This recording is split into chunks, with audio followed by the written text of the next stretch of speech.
to my channel, Diane's Sewing Room. Now in my last video I did mention that I was going to resize a shirt that we bought from the charity shop for my husband that was too big everywhere, but the only place that fitted properly was on the collar. So a bit of a big resize really, because I'm having to take the whole thing apart. The sleeves were too long, the cuffs were too wide, it was too wide in the body, it was about this much too long. So what I've done is I've laid a whole shirt on top of it. Did I say whole? An old shirt on top of it that I know fits well. And I've pinned where I want my new seams to go. So I'll show you a little bit of what I've done and then I'll film a little bit more of me continuing. So we tried it on my husband with just one side just roughly made up last night.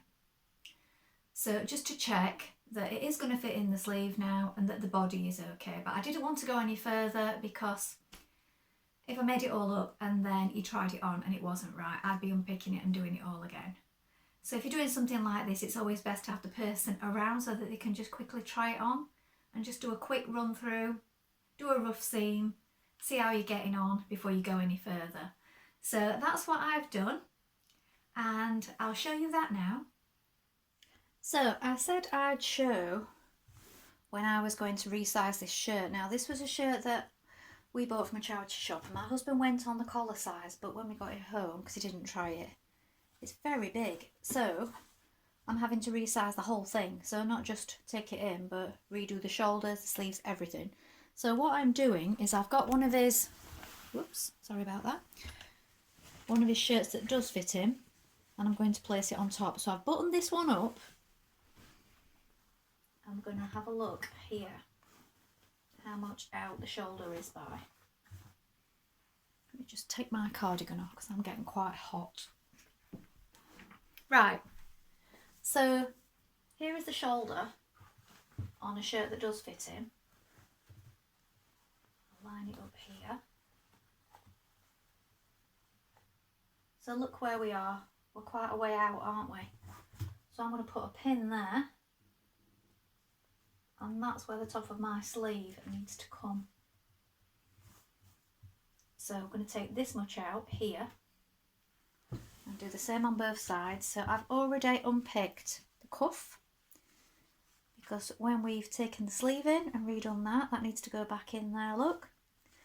And don't worry too much about this cuff being altogether too big, because what we can just do here is just move the buttons up.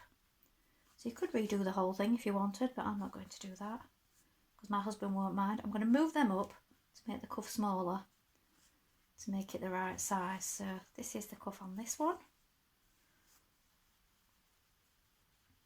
It's not that far out actually. That one's fastened. So the cuff's not too bad actually. It's just, yeah, I'm just going to move them a little bit. It's just mainly that the sleeve's too long. So we need to take the cuffs off both sides like that. Let's have a look at the length of these sleeves.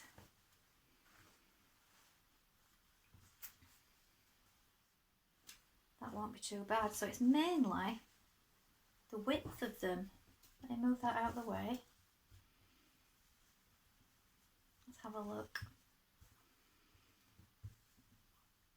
Make sure it's all flat.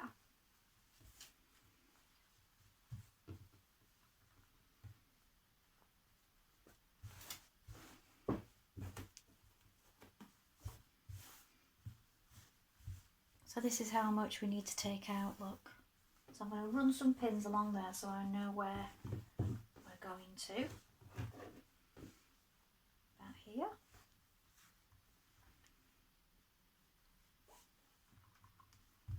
That's good. On the side of the shirt from the chest. So I'm trying to show you clearly on here, but it might be better to put it on a flatter surface. So I'll just get a general idea on here. Oh. You can see here.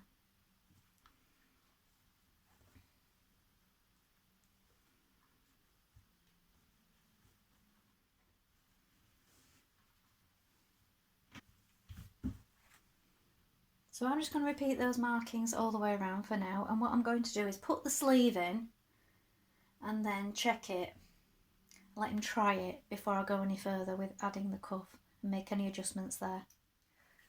So as we've now tried one side and we know it's okay, and the sleeves, I pinned the cuff back on once I'd taken a little out of it. It was only a very tiny amount, and just pinned it just to try it, and the sleeve does fit and the body fits, but I've got a really small seam allowance because what I did was I cut it and pinned it, and then I've decided I'm going to overlock it once I've stitched the seam and reinforced it, and then on the other side I'm going to recreate the top stitching. So originally the shirts, and most men's shirts, have French seams on the inside, on the inside of the shoulders as well.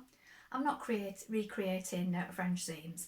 I'm just doing a regular small seam, overlocking it, and then doing the top stitch on the right side of the fabric.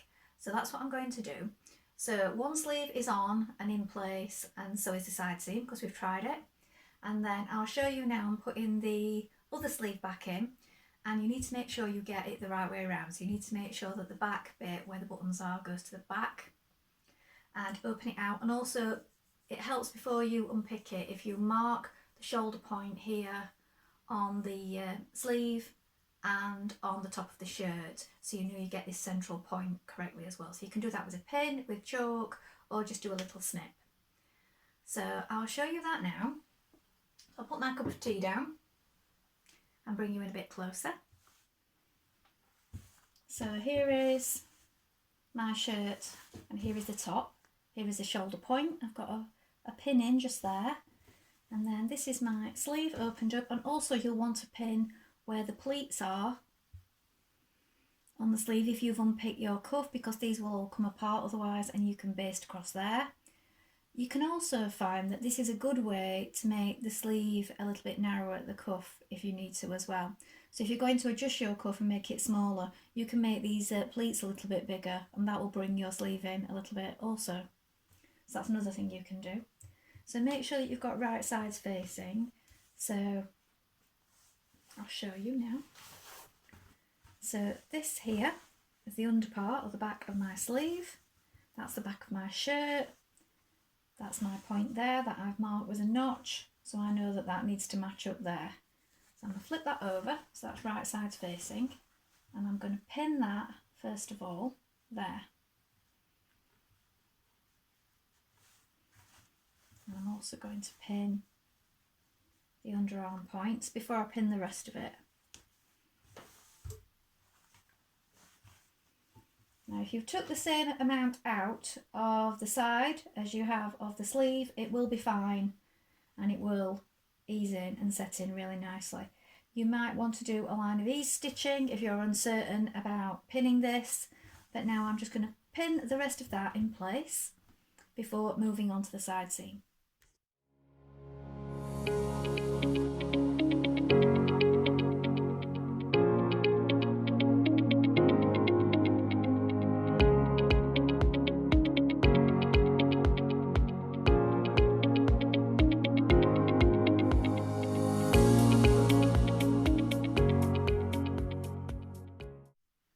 Sorry if the lighting's bad today. It's quite a dark day. I've got the lights on, but they don't always make such a massive difference in this room. My camera on my phone's not great. So I've overlocked that. Now if you haven't got an overlocker, you could zigzag stitch that. And now I've pressed it towards the shirt, so I'm going to top stitch it from the right side now on towards the shirt part, so not the sleeve, towards the shirt part, and that will just give it a nicer finish. And if you press it both sides as well once you've stitched it in, that also helps. Now if you do this different to me, that's fine. I'm not saying everybody has to do it like this. I'm just showing a way that I'm doing it, and I hope it's helpful to some people. So I'm going to do that now.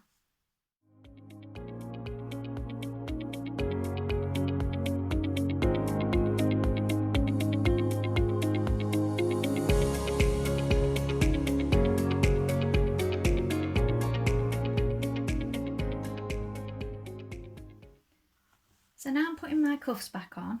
So I've stitched along the bottom of my pleats to make sure they're all in place, and on the wrong side of the shirt I've hand stitched my cuff to make sure that's all caught in, and then on the right side, you can still see it's a little bit loose here, I'm going to top stitch very close to the edge there to get it all lying flat nicely. So it's hand stitched on the wrong side, you could pin it if you want, and I'm going to top stitch on the right side there.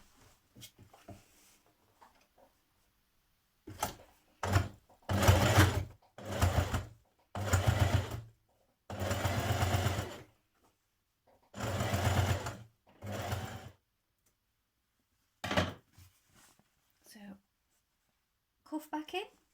Now I'm just doing a little double fold hem at the bottom like this, so turn it under once and turn it under again. And at the other side I'd buttoned it up before I did this, and I've marked with a pin to make sure that they line up exactly, so that when I fold it on the other side I know that that needs to come right up to where that pin is, so that it will line up.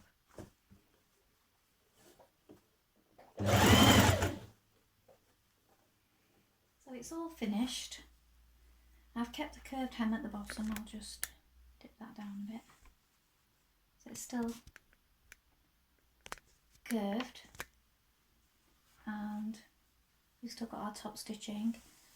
It's a pity I couldn't have shown you how big it was on my husband and then a before and after, but my husband has no interest in being in these videos, and that's perfectly fine. So I hope that was useful to you all. I know a few people had asked to see what I was doing with it and if I would give a little sew along for that. So I hope the steps that I've shown are helpful. And thank you for all your comments on my future make of the pink heather coloured coat that I'm going to be making. You've come up with some really useful ideas, and I've had a little flick through some of my old bird magazines, and someone suggested maybe putting a different band at the bottom and some faux leather on maybe the cuffs or something, and then I thought I'd seen that somewhere in one of the magazines, and it's on the board behind me, so I'll bring that down and show it. So this is a bird magazine from last year, because I had a subscription for a year as a gift, and I've made quite a few things out of these magazines, and I knew I'd seen it somewhere. So if you have a look at this coat here, I think this is really nice because I really love purple as well, but she's got a different band at the bottom there. This is a collarless jacket, and it's also got it on the cuffs, which was one of your suggestions, which is really nice. I just don't know if I've got anything that will go with it that's big enough to do that.